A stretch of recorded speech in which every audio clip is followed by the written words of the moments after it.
તો બધાને જય માતાજી, જય દ્વારકાજી. સ્વાગત છે તમારો એક નવા મિની વ્લોગમાં. તો આજે તો આપણે સવારમાં થઈ ગયા છે રેડી, કેમ કે આજે હતી રક્ષાબંધન. નાહી ધોઈને તૈયાર થઈને સીધા વ્યાજ્યા ભોળાનાથના મંદિરે દર્શન કરવા માટે. દર્શન કરીને પછી સીધા વ્યાજે છે વાડીએ, કેમ કે વાડીએ આપણે થોડુંક કામ હતું એટલે એ પતાવવાનું હતું.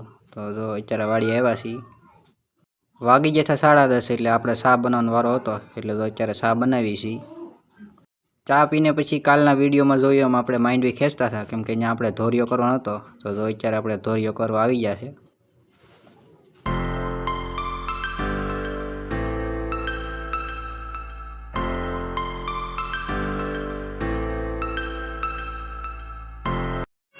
વાડીએથી સીધા આવતા રહીએ આપણે મામાના ઘરે. એટલે તો અત્યારે મારા મમ્મી મારા મામાને રાખડી બાંધે છે.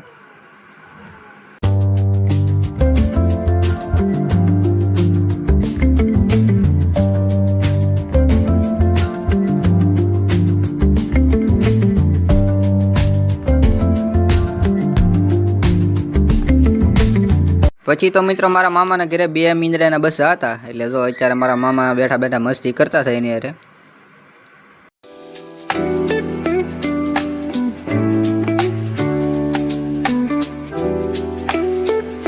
પછી તો મિત્રો જમી કરીને થઈ જાય છે નવરા, એટલે તો હું બેઠા બેઠા ઘરમાં હિંચકા ખાઉં છું અને મારા મમ્મીની હવાઈનું કરે છે. હું બેઠો તો બાજુમાં, તો અમારા બીજા મીનુભાઈ આપણે રમવા આવી ગયા છે પાસે. ઘરે જવાનો ટાઈમ થયો તો બનાવી નાખી છે ગરમા ગરમ ચા.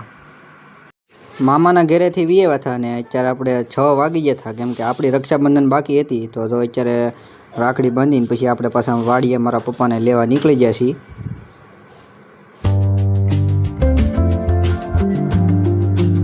તો આશા છે કે આજનો વ્લોગ તમને ગમે છે. ગમે તો લાઈક, કોમેન્ટ, શેર કરવાનું ભૂલતા નહીં. મળીએ પછી બીજા વ્લોગમાં. ત્યાં સુધી બધાને જય માતાજી, બાય બાય.